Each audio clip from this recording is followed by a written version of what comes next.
So if you had picked and were like committed.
So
I'm well aware of how things work.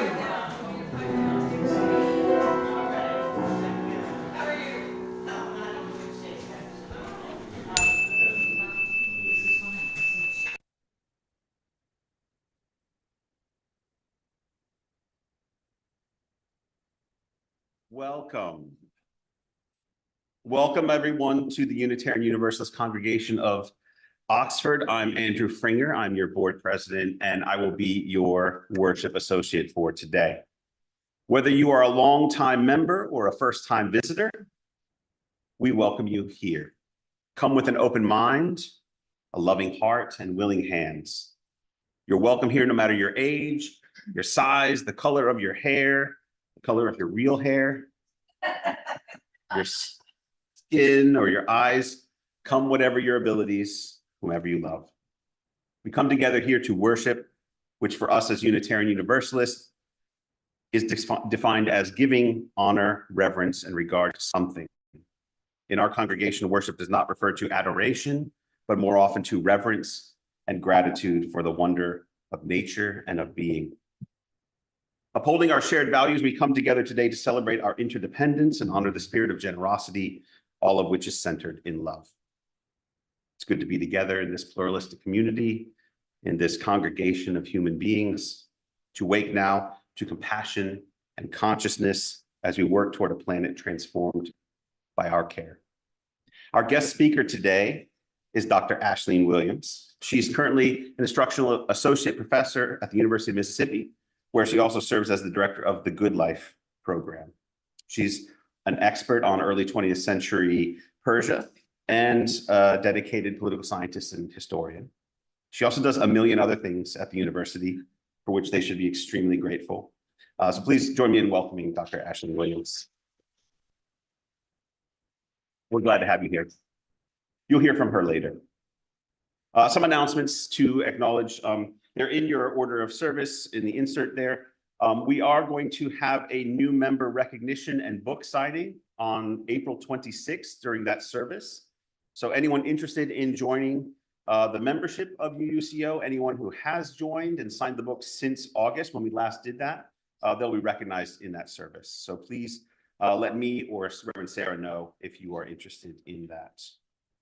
Pride Parade. Pride Parade is coming up very quickly. We will be, of course, participating in Oxford's annual Pride Parade this year. That parade is going to be held on Saturday, May 2nd at 2 p.m. If you are interested in marching with us, please look at the insert. It gives you the information, but we'll also be announcing it over and over and over again as we lead into that. Pay attention to our social medias as well, where we'll make sure you have access to the information you need. Reverend Sarah will lead our Pride service on the Sunday before on April 26th. So if you're interested in that one, it's going to be on April 26th before the parade, not the Sunday after the parade.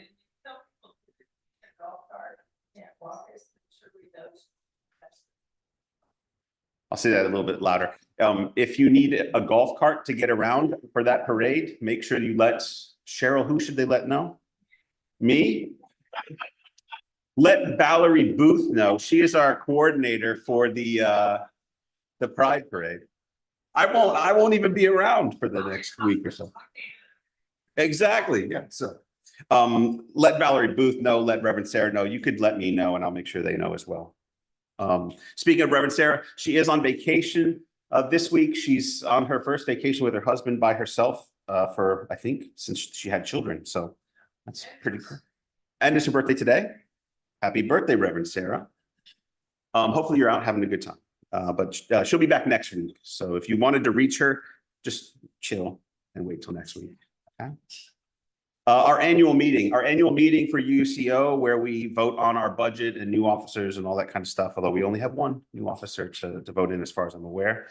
We're going to be doing it on Sunday, May 17th. In part, we're doing it a little bit later than usual this year. because of board travel, and it's hard to coordinate everyone. But the May 17th is when that's going to take place after our service. I'm pleased to tell you that thanks to Chris Serbeck and your generous pledges, our budget is balanced, which is a good, very, very good thing. No surprise, we didn't meet our pledge goal. So you can still pledge if you haven't pledged yet to help us fund the different things that we'd like to do. But we are confident that we can meet our goals and our obligations for the coming year with the budget as it currently stands. So that's good. We're scraping right in through there. Chris will tell you all about that on the budget report on May 17th. So make sure you come and hear where we're at with all that stuff. Any other announcements? I didn't see any posted around. Anybody else have something that is super urgent? Beautiful. Thank you. All right. Our call to worship today comes from ancient India. This famous poem, often attributed to the poet Kalidasa, emphasizes the importance of mindful living, which is one way to access what we're calling the good life. Listen to the salutation of the dawn. Look to this day, for it is life, the very life of life.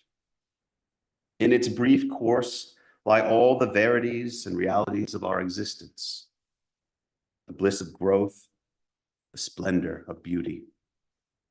For yesterday is but a dream, and tomorrow is only a vision.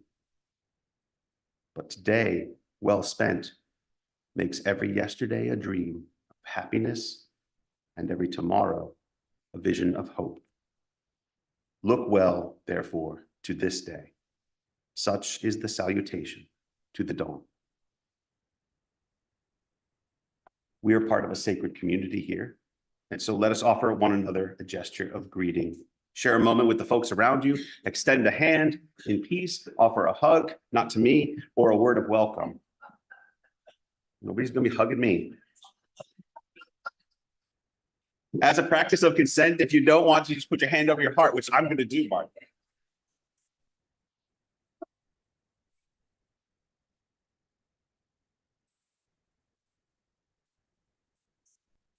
Gail said go hug him. Oh, Dan.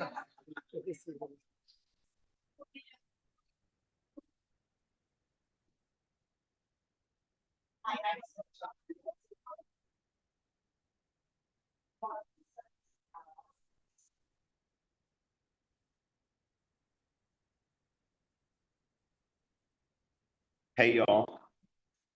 You know what happens when I am the worship leader? I always forget our opening hymn. Like almost always, I forget it. So why don't you join me for our gathering hymn, number 38, Morning Has Broken. Please rise, stand as you are able. Bars to the potential events.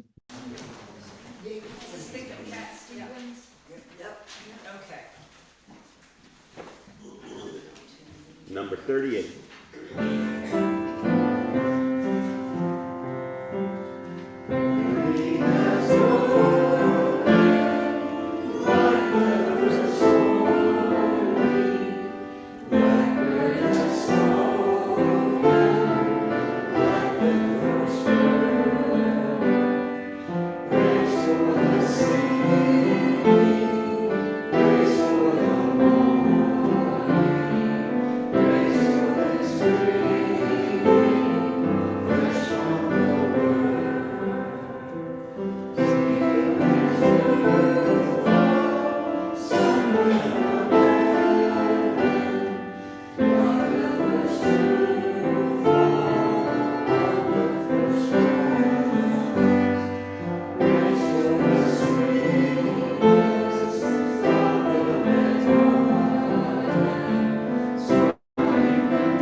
think it fits better there anyway, right? I mean, you gotta welcome and then sing. Ashley, if you want to come up and help me light the chalice.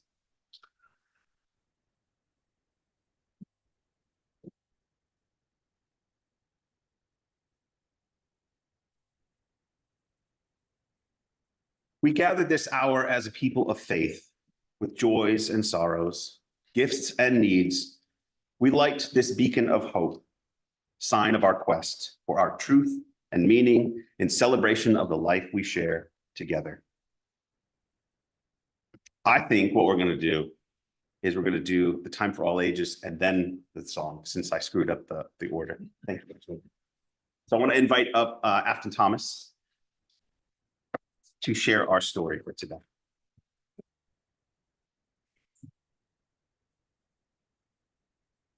Good morning. So we're reading some Shel Silverstein today, and this one is called Lester. Lester was given a magic wish by the goblin who lives in the banyan tree. And with his wife, he wished for 2 more wishes. So now instead of just 1 wish, he cleverly had 3. And with each one of these, he simply wished for 3 more wishes, which have him 3 old wishes plus 9 new. And with each of these 12, he slyly wished for 3 more wishes, which added up to 46, or is it 52? Are we keeping up? Well, anyway, he used each wish to wish for wishes till he had 5,007,018,034.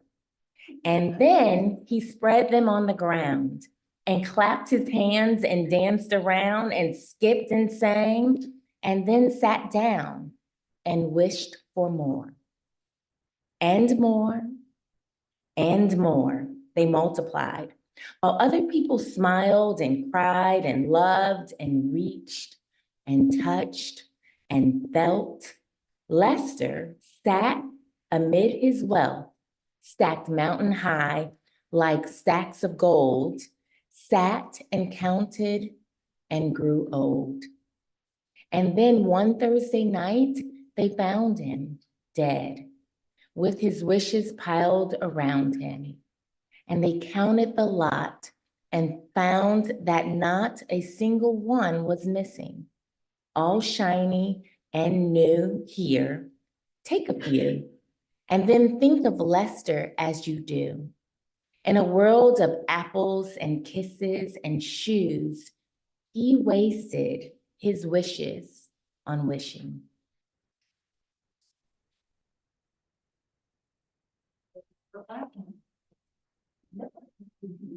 Poignant and timeless. Shel Silverstein. All right, now our community hymn number 188. Come, come, whoever you are. I think we all know this one. Please rise in body or spirit as you are able. Huh? No round. No round. We can't handle rounds here. How many do we want to do, Dan? I'll let Dan choose. At least 3. 3. 3 times. I'll play through once and then you guys sing. I know Dan wants a round, but I don't think so. All right, you're in charge. I'm in charge today.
feel like we could have done a round, probably. I feel like we could have. Now I'm regretting my decision. Oh well. That is life. We make choices and we live with them. All right. Here at UUCO, we live our values in part through our generosity to our community, both near and far. Our Share the Plate donations are split 50-50, with half going to our monthly designee and half going to UUCO. And this month's recipient, or actually not this month's, today's recipient, we have a special giving opportunity today for the Good Life program, represented by its academic director, Dr. Ashley Williams. The Good Life, a Knowledge for Freedom program, is a humanities-based initiative from the College of Liberal Arts Humanities Hub in partnership with the Office of Pre-College Programs, which you know Wendy works with. This program invites rising junior and senior high school students from North Mississippi to explore a profound question. What does it mean to live a good life? And how do you access that through the humanities? So it's a great program. The humanities are needed in our world, so please give generously.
Thank you, Tycho.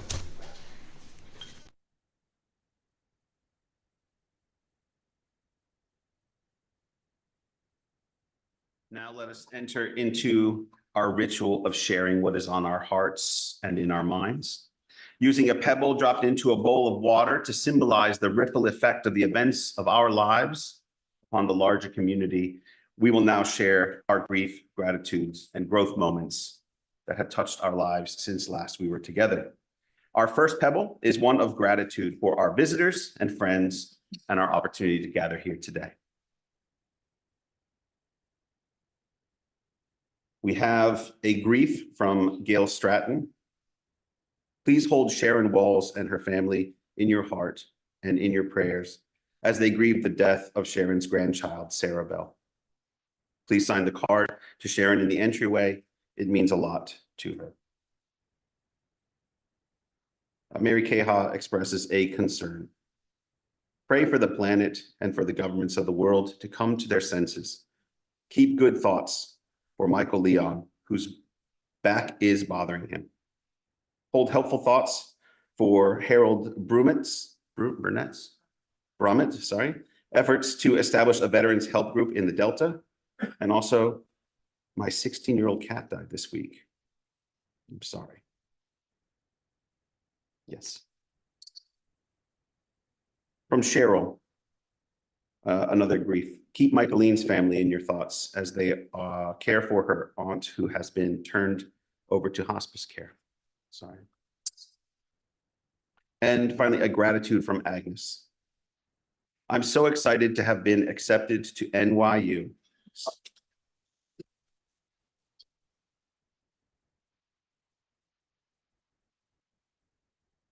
Wait, it gets better.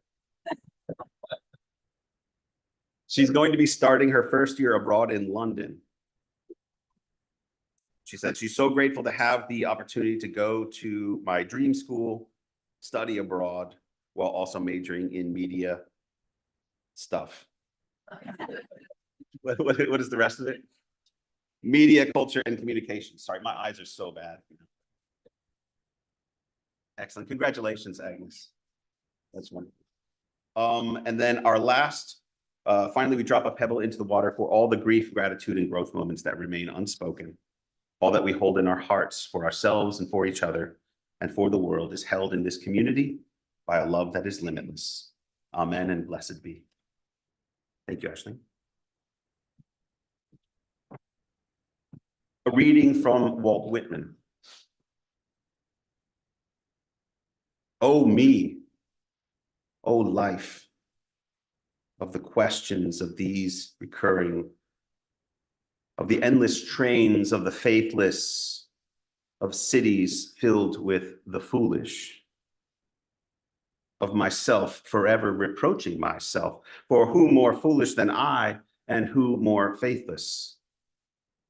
Of eyes that vainly crave the light, of the objects mean, of the struggle ever renewed, of the poor results of all, of the plodding and sordid crowds I see around me, of the empty and useless years of the rest, with the rest me intertwined. The question, oh me, so sad recurring, what good amid these, oh me, oh life? Answer, that you are here, that life exists and identity, that the powerful play goes on, and you may contribute a verse. And now to share one of her verses, Dr. Ashley Williams. Please join me in welcoming her again.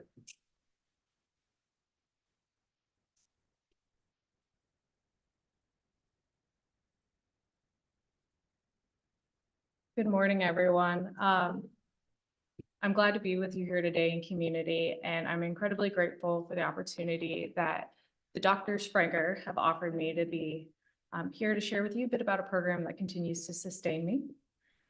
I will time myself because I want to be respectful of y'all's time as well. We've got plenty of time. Perfect. Yes, of course. Is this better? Okay. So what is the good life, and what does it mean to live a good life? Is it the unapologetically examined life suggested as Socrates does? Or perhaps, as we learn from Aristotle, is it about living virtuously and with reason? Perhaps we should take the lessons of bell hooks and live in ways that promote love and challenge systems of domination.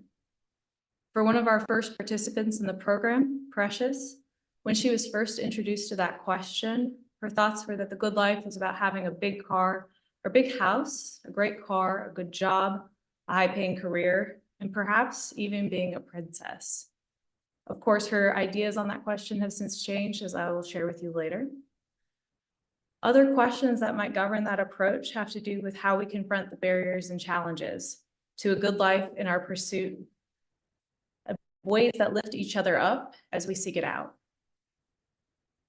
What responsibilities do we have to one another as we navigate the incredibly beautiful and difficult and uncertain realities that we live in? Is the good life at its core the same for a young woman in the Mississippi Delta as it was for the citizen of the Roman Empire? These are some of the questions that we asked rural North Mississippi high school students in the Good Life, a Knowledge for Freedom program at the University of Mississippi each summer. They are also questions I invite you to consider not only today, but as we go forward. During our time together this morning, I'd like to tell you a bit about the program's design, its background, and what we hope to accomplish, as well as some of the lessons that we've been able to learn along the way, and how those lessons apply to any of us as we seek knowledge on the good life. To begin, in 2023, I was quite disillusioned with the bureaucracy of higher education. I came across an announcement, though, by the Teagle Foundation for a Knowledge for Freedom initiative, supporting universities that would invite underserved high school students to college to study humanity's deepest questions about leading lives of purpose and civic responsibility. It was as though finally the algorithm had gotten it right and it had quit trying to sell me water bottles I don't want and I don't need, to remind me of that purpose of what higher education is and why I became an educator in the first place. That distant and remote idea moved to possibility as I worked alongside Dr. Wendy Franger, whose commitment to let's do this and find a way and her own expertise in rural education opened the door to actualizing a program that could work alongside students in our community. With funding for a pilot program, we recruited 8 students in 2024 from Marks, Coffeyville, Sardis, and Como to the Good Life.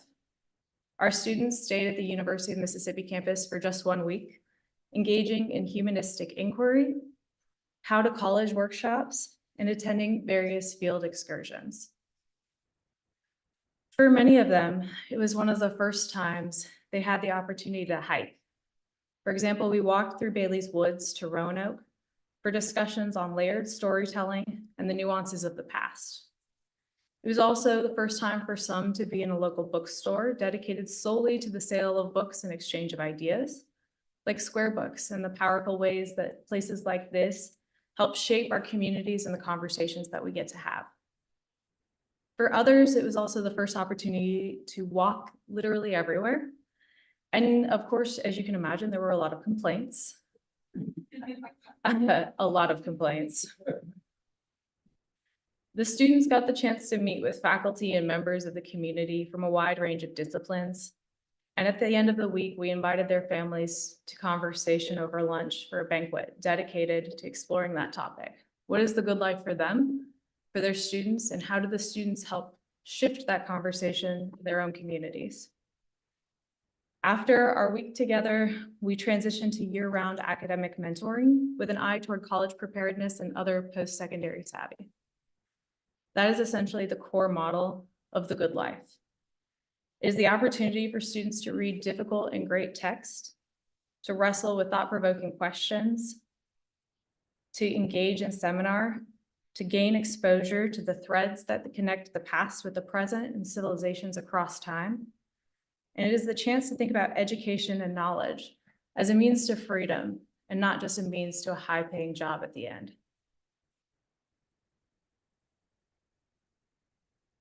At the end of our first week together, Precious said, "Now I see the good life as growth, a sense of belonging, looking at the past, and being able to analyze your life now and realize perhaps you're happier now than you were then." I use Precious as an example because she so clearly captured what we hope our students take away from this program, demonstrating not only that it is possible, but motivating us to find the way forward for future Good Life students. What many people also don't know is that at the end of that first pilot week in 2024, I had a new job offer in hand. It offered a lot more money, prospects for a new career, not quite the door to being a princess, but it was definitely a possibility. And I was confronted in real time with the question I had been asking my students throughout that week. What does it mean to live a good life? I was exhausted after running around after teenagers and being challenged by any number of things they said for that entire week. And yet I felt this really profound sense of joy.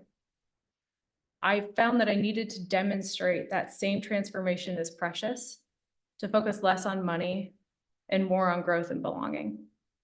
And with that reminder, I made the decision to decline the job and the possibilities it offered for more money and a better job, and even, frankly, a new car. And I decided that while some things might have been easier, and while I would have had much more in the bank account, my life would have been much less rich and much less good. So in 2024, the Teagle Foundation provided us 3 years of funding to implement the full program, one we hope to sustain well past 3 years. As we thought about what we could do next and what we can do better for future Good Life students, we knew that we had to start earlier and show up more. While the Teagle Foundation prioritizes rising seniors in their Knowledge for Freedom programs throughout the country, we explained that in Mississippi, that would simply be too late. For so many potential prospering young people, the decision would have already been made for them about what would be next after high school.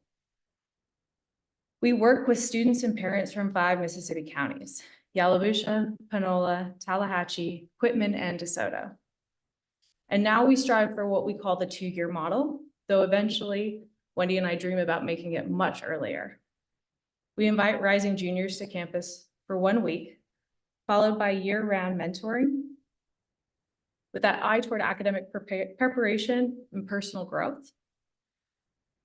The next year, as rising seniors, we invite them back for a 3-week program. They engage in intense seminar discussions throughout the morning. They meet with faculty and staff, and they read texts that they may not otherwise have the opportunity to engage with.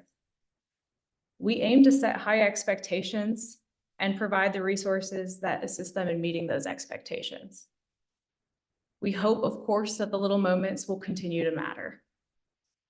Last year, one of our students described the enduring influence of Ralph Waldo Emerson, or as she put it, that Waldo guy, on her own thinking.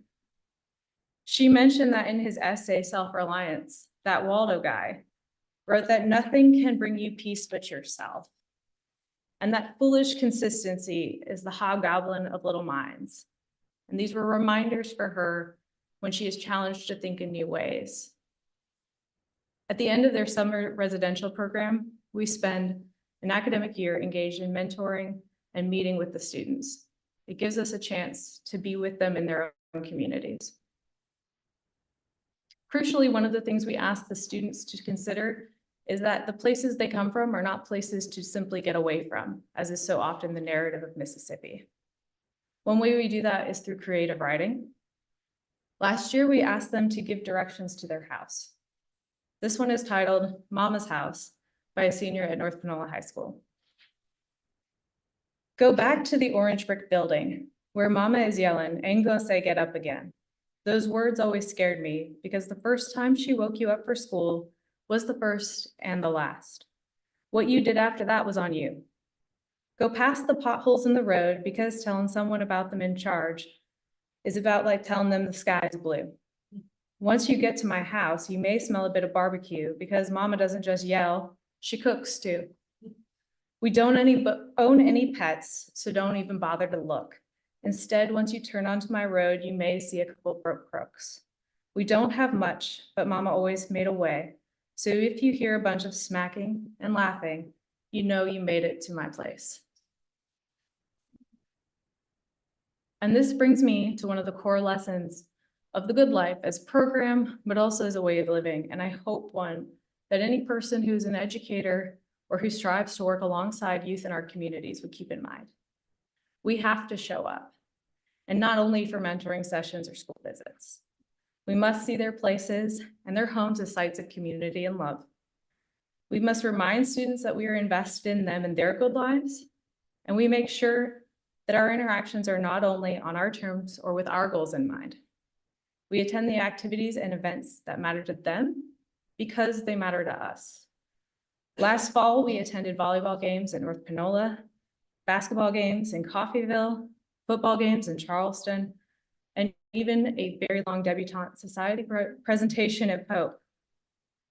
And when possible, we arrange community dinners, going to some of their favorite places to eat, or even on occasion to places in their communities they have never heard of. This spring, we will attend graduations to celebrate the end of one chapter and the beginning of the next. It is definitely time-consuming work, but it is always worthwhile. We get to watch them not only grow as students, but as community members and teammates, and as people who will contribute to their families and to the development of Mississippi. And that brings me in part to one of my next questions, which is, what does it mean in Mississippi in 2026 to pursue knowledge and cultivate a love of learning for its own sake, and not only as a means to a high-paying career or a particular vocation? In fact, sometimes I think this is a rather radical question when we look around us at all of the noise that is constantly trying to intersect or influence us in those thoughts. For me, the emphasis is on growth. This weekend, I was fortunate to spend time at Mississippi Day with one of our students who had had some challenges last year during the 3-week program. In our conversation, she expressed the strong desire to return this summer for another shot. And she emphasized what she would do differently, how she would model excellence in the classroom. I didn't really have to ask her anything. All I said was, tell me about what you're thinking. I was so thoroughly impressed by her answers that I thought it served as a model to all of us, and to myself certainly, about how I would constantly strive to do better. She gave me 4 things. First, she will always arrive on time, even early. Seems straightforward, and yet many of us struggle with that. Second, she plans to engage her peers more, to push herself to meet and to get to know others in ways that are more even across cohorts. Third, she would spend time in class identifying ways to help contribute to the discussion and bring others into it, so the work isn't primarily on me or any other facilitator. And fourth, perhaps the most important thing, was that she was willing to take more intellectual risks to model to others that the good life isn't about guarantees, easy fixes, or the simple ways out in our lives. It's her growth as a young person and her growth as a person of character that is exactly what we hope for in students. When we think about that question, what is the good life? One of the things I ask is that as you go forward and you think about the pieces that you have read, the songs you have listened to, or the poems that stick with you, you would consider sharing that with us so that we can continue to crowdsource and cultivate a rich body of material for our students as well as ourselves. What are the things that keep you thinking, keep you growing, and keep you wondering? One thing I would like to end with today is a poem by a student named Destiny titled Marks. Warm summer breeze in wild kinky hair, twirling on my feet, bucking and dancing with Brie. Smell of gas, chicken, smoke, and beer. Noise of working on cars in somebody's yard. Playing all day with the friends from school. This place is so small that I know you, and you. Family Dollar, bumpers, McDonald's are across the tracks. I wish I could carry you in my pocket wherever I'm at. And with that, I thank you and invite you to consider these questions around the good life.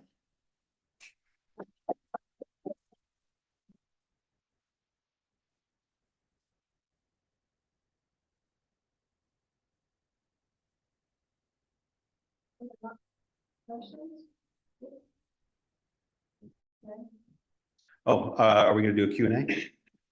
Are you gonna do a Q&A? Are you going to do a Q&A? Come on, yeah.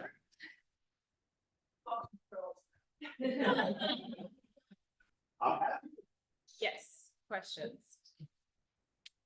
Well, how do you fund the program?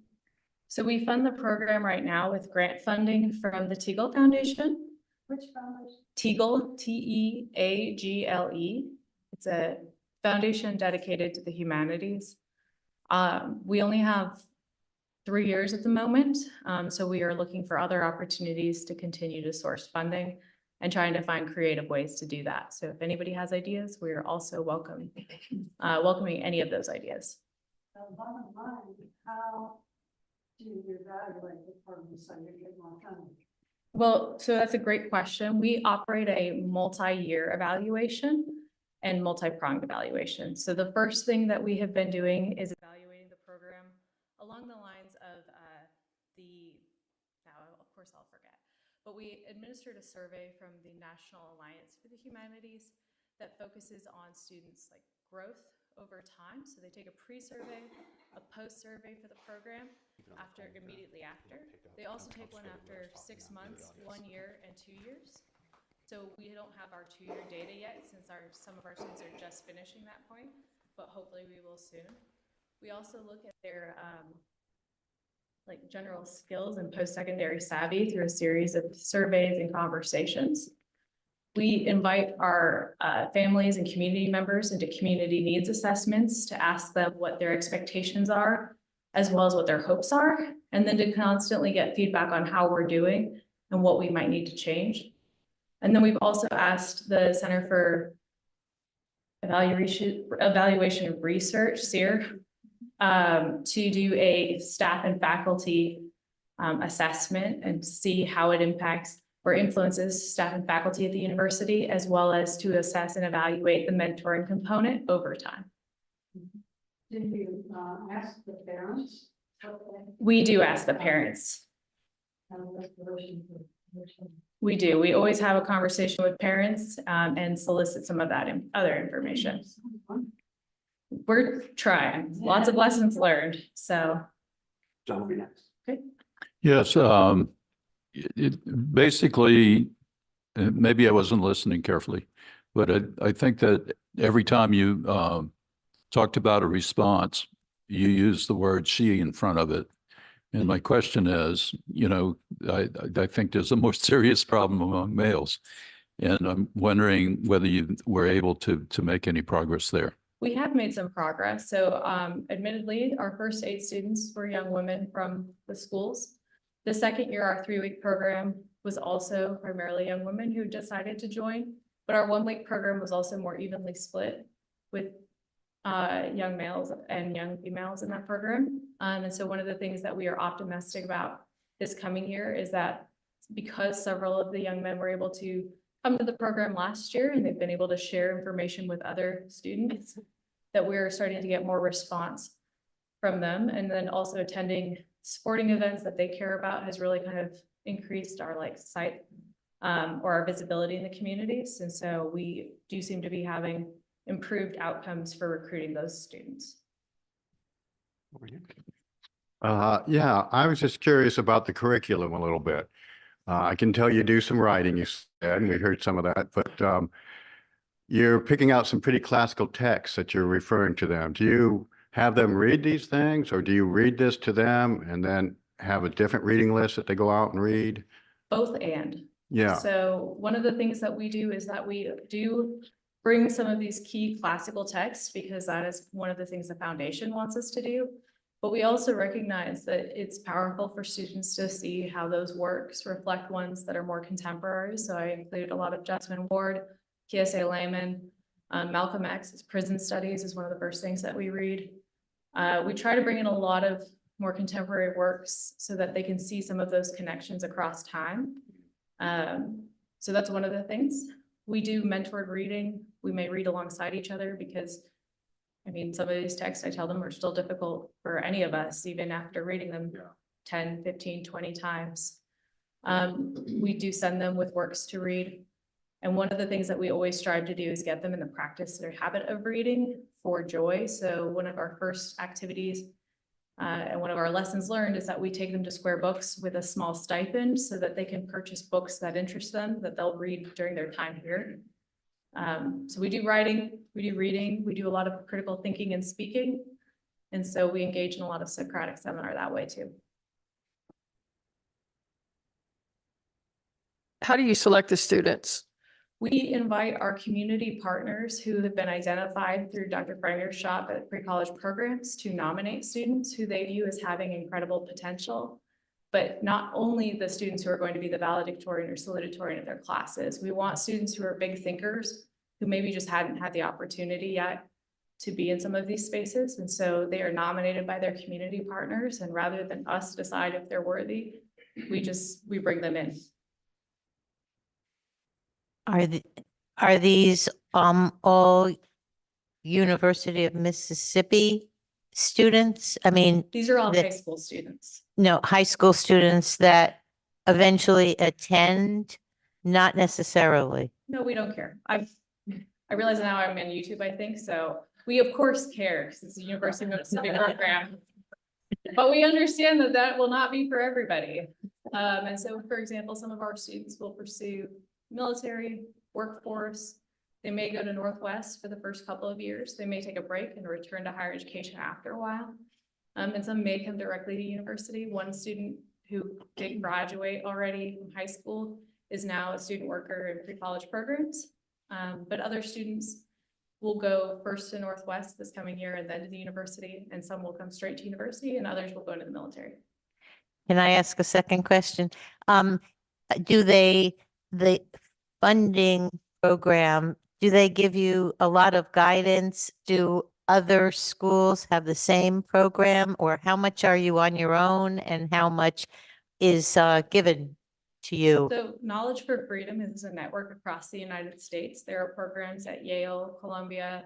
I think we just spoke with Biola, as well as some other institutions. There is a general kind of framework that we are expected to engage with, which are some of the classical texts through Socratic dialogue and seminar, as well as civic engagement questions or civic purpose. And then of course the year-round kind of component around college preparedness if possible. So we are fortunate in that every year we get to convene together, or every month we convene on Zoom to have discussions around certain topics. But because each population is different, and these are intended to be largely hyper-local practices, we have some flexibility to make the program work for ourselves while still keeping with those broader ideas. Hi, I think I heard you say that part of the reason the foundation funds this work is to promote civic awareness. And I'm a retired law professor, and one thing that I have been distressed about is how civic awareness is really dissipating through the younger people. Could you tell me what it is you do about that, and what are the things you hope the students take away?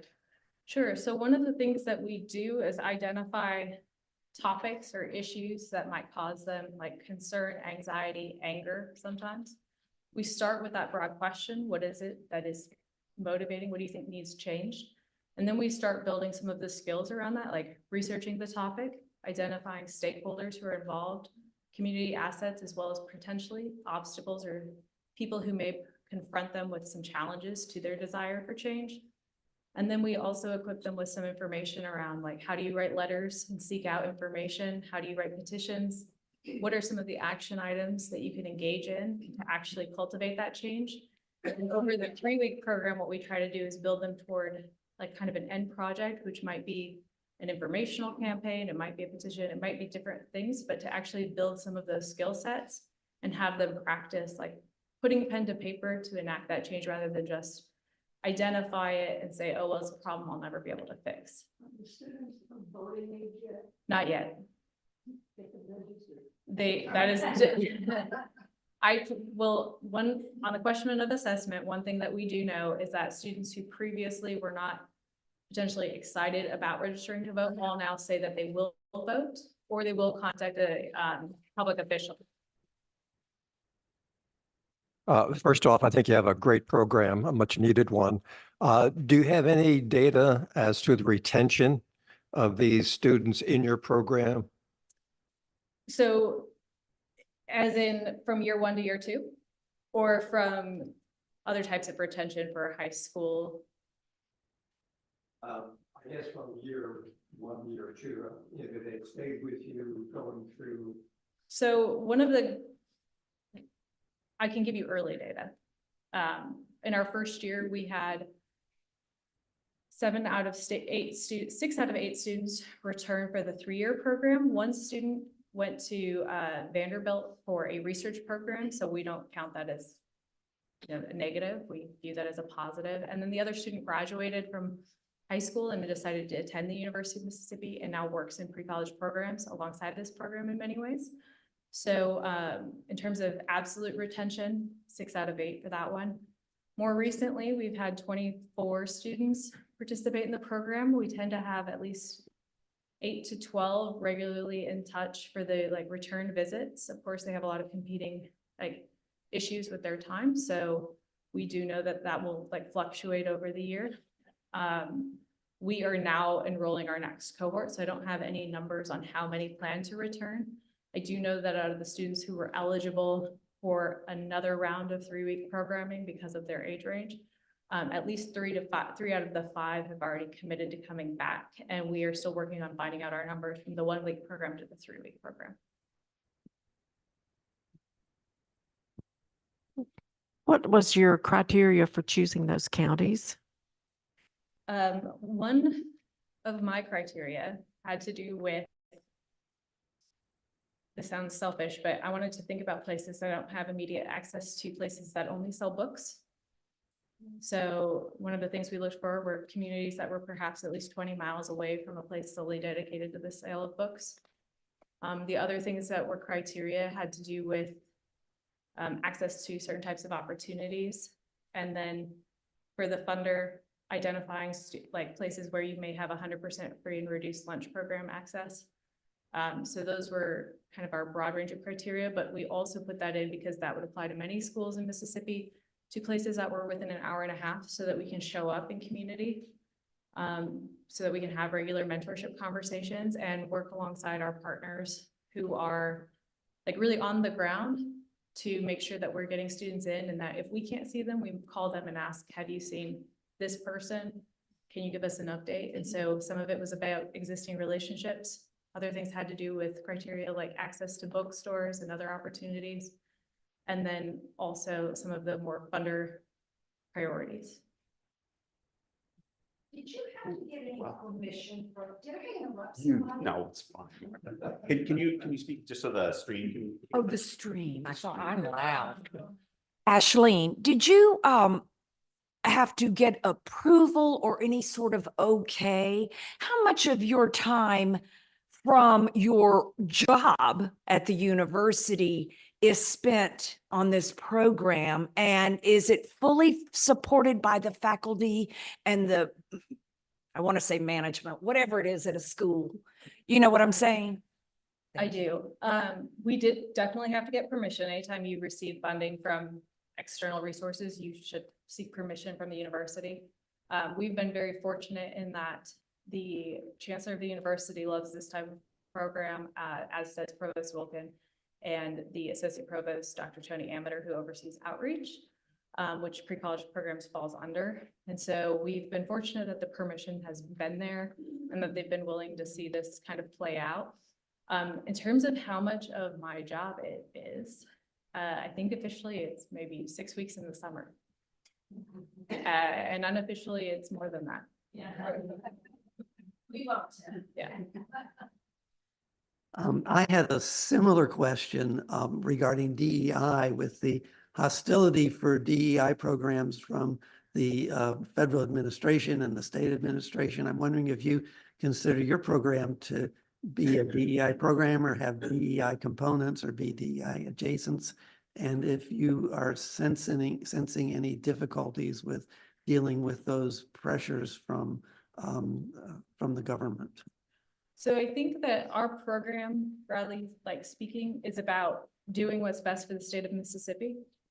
And so rather than attaching any kind of labels to it that might draw people's attention in ways that maybe distract them from that main purpose, I will come back to the issue at the core, which is it's about rewriting narratives and ideas and understandings about the potential of Mississippi. So for our students, many of them are very excited about possibly staying.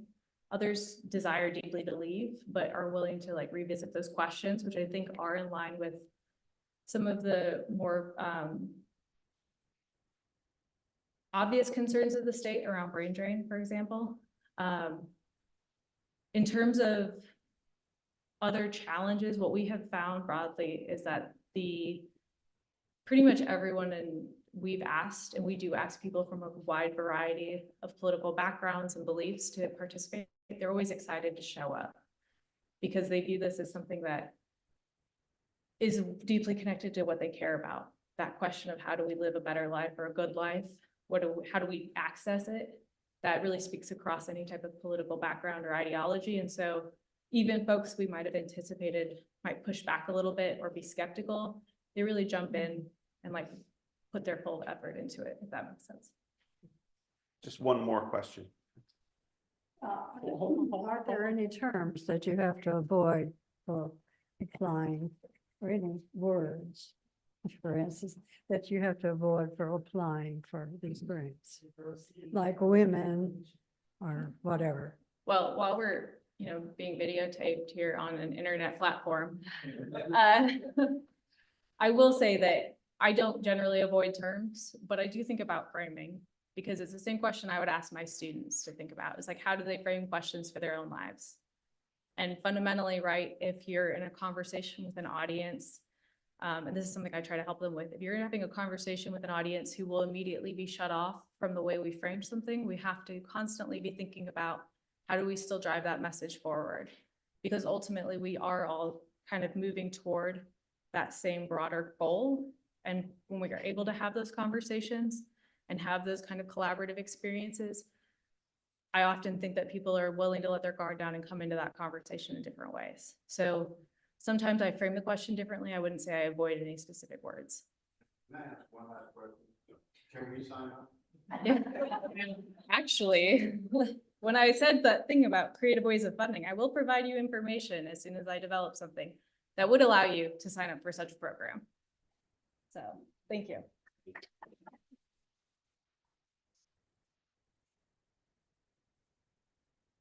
Thank you so much, Ashley. Again, our Share the Plate for this week is going to The Good Life. And we probably could bring it back each year and do one, which would be nice. Thank you so much. That was a great conversation. We're going to now extinguish our flame, but not the light of truth, the warmth of community, or the fire of commitment. These we carry in our hearts until we are together again. And now join me for our closing hymn, number 100, Peace Like a River.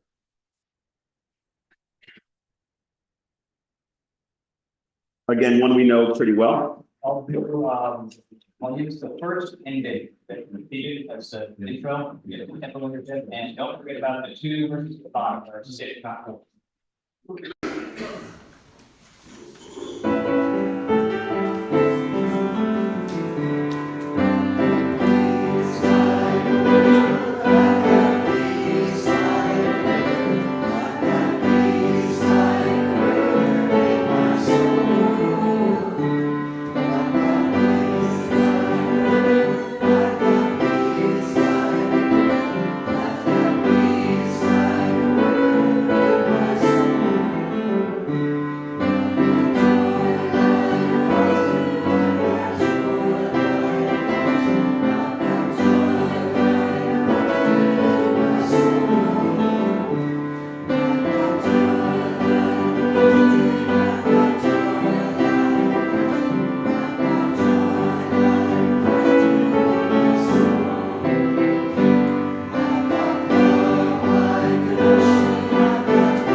Something like that.